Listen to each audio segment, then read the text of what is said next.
আমি একটা বাচ্চা মেয়ে। আপনি আমাকে বিয়ে করতে লজ্জা করল না? আপনার বয়স আর আমার বয়সের পার্থক্য কত ভেবে দেখছেন? তাছাড়া আপনার ঘরে আরেকটা বউ রেখে আপনি আমার মতো বাচ্চা মেয়েকে কেন বিয়ে করলেন? আপনি আমার কাছে আসবেন না। এই কথা বলার পর স্বামী আমাকে একটা চড় মারে।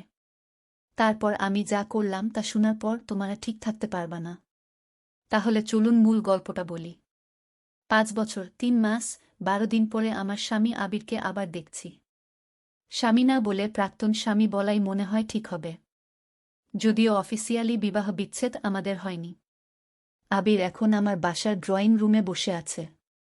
ভাবতে অবাক লাগছে, এই মানুষটাকে একসময় পাগলের মতো ভালোবাসতাম।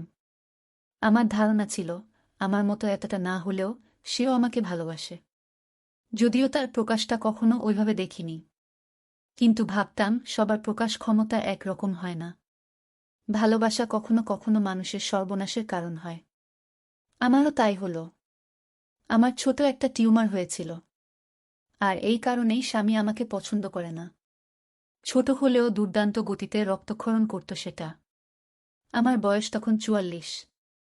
ডাক্তার বললেন টিউমার কেটে ফেলে দেওয়াই ঠিক হবে। আমার একটাই মেয়ে মেঘলা, তখন ভার্সিটিতে পড়ে। বাচ্চা কাচ্চা এতদিনে যখন আর হয়নি, তখন আর হবে বলে মনেও হলো না। তাই ফেলে দেওয়া হলো টিউমার। অপারেশনের ধাক্কা সামলাতে না সামলাতেই নতুন ধাক্কা শুরু হলো। আমার ননদ প্রায় বলতে লাগল, আবিরের মুখের দিকে তাকানো যায় না। একটা ছেলের এত শখ ছিল ওর। আমি জানি আবির ছেলে খুব পছন্দ করত। কিন্তু তার জন্য মন খারাপ করবে এটা কখনোই ভাবিনি। ভাবলে রক্তক্ষরণ হতে হতে মরে গেলেও আমি ফেলতাম না। আবিরকে জিজ্ঞাসা করলে ও চুপ থাকত। আস্তে আস্তে অপরাধবোধে ভুগতে থাকলাম আমি। ভালোবাসার মানুষটা এভাবে কষ্ট পাচ্ছে সহ্য করতে পারছিলাম না। তাই আমার ননদ যখন একদিন বুদ্ধি দিল, আবিরকে আর একটা বিয়ে দিয়ে দিই, তখন আমার কাছে ব্যাপারটা খুব বেশি খারাপ লাগেনি। আশঙ্কা করছিলাম আবির রাজি হবে কিনা। কিন্তু যেহেতু সে আমার নন্দের কথায় উঠে বসে, কাজেই বোনের আদেশ পাওয়া মাত্রই রাজি হয়ে গেল। সম্ভবত আমার ননদ আগে থেকেই মেয়ে দেখে রেখেছিল। তাই খুঁজতে একদম সময় লাগল না। মেয়ে দেখে আমি অবাক হলাম। একেবারেই বাচ্চা মেয়ে। আমার মেয়ে মেঘলার থেকে বড়জোর 4-5 বছরের বড় হবে। আবিরকে বললাম, তোমার সাথে বয়সের ডিফারেন্স অনেক বেশি হয়ে যাবে। আবির বলল, সমস্যা নেই। মেঘলা দারুণ ক্ষেপে গেল। ওকে বোঝালাম কিছুদিন পরে তোর বিয়ে হয়ে যাবে। আমরা একলা হয়ে যাব। তোর বাবার এত সম্পত্তি, তার একজন যোগ্য উত্তরাধিকারও তো থাকা উচিত। তুই তো জানিস তোর বাবাকে আমি কতটা ভালোবাসি। তার মন খারাপ আমি সহ্য করতে পারি না। মেঘলা রাগ করে হোস্টেল থেকে বাড়িতে আসা বাদ দিল। কিন্তু তাতে বিয়ে আটকানো গেল না। আসলে এখন বুঝতে পারি, হয়তো অবচেতন মনে আমিও বুঝেছিলাম ঠেকানোর চেষ্টা করেও লাভ নেই। আর যে মেয়েটাকে বিয়ে করেছে সেটা একটা বাচ্চা মেয়ে। আবির যখন বাসর ঘরে ঢুকে, তখন মেয়েটি বলল, আপনি আমার মতো একটা ছোট মেয়েকে বিয়ে করলেন কেন? আবির তখন বলল, দেখো আমার বড় স্ত্রীকে আমি ডিভোর্স দিয়েছি একটাই কারণ, তার আর কোনোদিন সন্তান হবে না। মেয়েটি তখন বলল, ও আচ্ছা, আপনি আমাকে বিয়ে করেছেন এটার জন্যই। বুঝেছি আপনার স্বার্থ কোথায়। আপনি আমার কাছে আসবেন না। অবাক করা ব্যাপার হলো, বিয়ের দিন আমার তেমন খারাপ লাগেনি। আমাদের ভিতরে অনেক দিন হল সম্পর্কটা ঠিক স্বামী স্ত্রীর মতো ছিল না। সম্পর্কটা ছিল অভ্যস্ততার। তাই আমার স্বামী আমার হাতছাড়া হয়ে যাচ্ছে এরকম ফিলিংস তখনও আসেনি।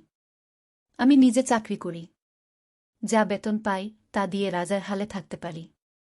কাজেই খাবো কি, পরব কি, এই চিন্তাটাও মাথায় ছিল না। কিন্তু সমস্যা শুরু হলো বিয়ের পরে। না, এমন নয় যে আবির আমার কাছে আসছে না, সেজন্য আমার কষ্ট হচ্ছিল। সে তো বহুদিন থেকেই তেমন করে কাছে আসত না। আমার কষ্ট হচ্ছিল নতুন বউয়ের প্রতি তার কেয়ারিং দেখে। এই মানুষটা এত কেয়ারিং, এত রোমান্টিক হতে পারে আমার ধারণাই ছিল না।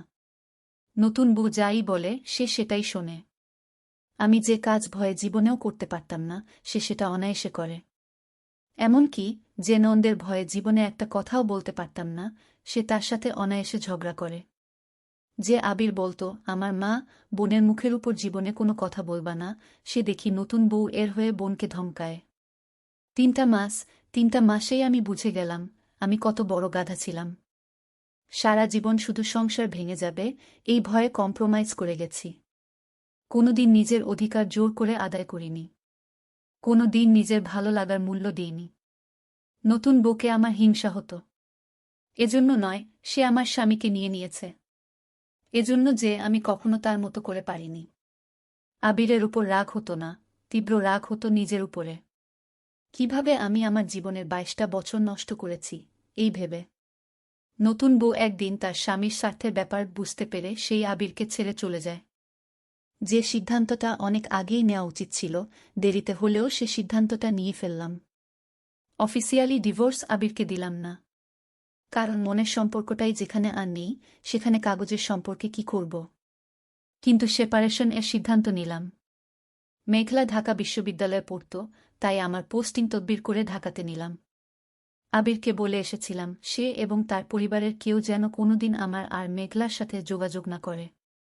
আবির এতদিন সে কথা রেখেছিল, কোনোদিন যোগাযোগ করেনি। কিন্তু আজ 5 বছর 3 মাস 12 দিন পরে হঠাৎ করেই বাসায় হাজির।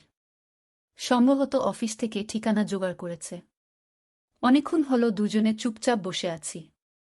শেষে আবিরই কথা শুরু করল। কেমন আছো রেবা? ভালো আছি, অনেক ভালো আছি। নিজেকে ভালোবাসতে শিখেছি। এর চেয়ে বড় পাওয়া পৃথিবীতে আর কি থাকতে পারে? মেঘলা কেমন আছে? আলহামদুলিল্লাহ, মেঘলা অনেক ভালো আছে। 2 বছর আগে ওকে বিয়ে দিয়েছি আমার এক কলিগের ভাইপোর সাথে। ছেলেটা অসম্ভব ভালো। ওর পরিবারের সবাইও অসম্ভব ভালো। মেয়ে আমার সারা জীবনে যে সুখ পায়নি, এখন সে সুখ পাচ্ছে। দেশ বিদেশ ঘুরে বেড়াচ্ছে। গত মাসে আমাকেও বিদেশে বেড়াতে নিয়ে গিয়েছিল ওরা। আলহামদুলিল্লাহ, ওরা সত্যিই অনেক সুখে আছে। মেঘলার বিয়ে দিলে, অথচ আমাকে একটা খবর দিলে না? বাবা হিসাবে আমারও তো কিছু দায়িত্ব ছিল। দিতে চেয়েছিলাম। মেঘলা ইনা বলেছে। ছেলেপক্ষ সব জানত, তাই সমস্যা হয়নি। আবিরের মুখটা বেদনায় ছেয়ে গেল। আমি প্রসঙ্গ ঘুরিয়ে বললাম, তোমার ছেলে কেমন আছে? আমার ছেলে? ও আচ্ছা।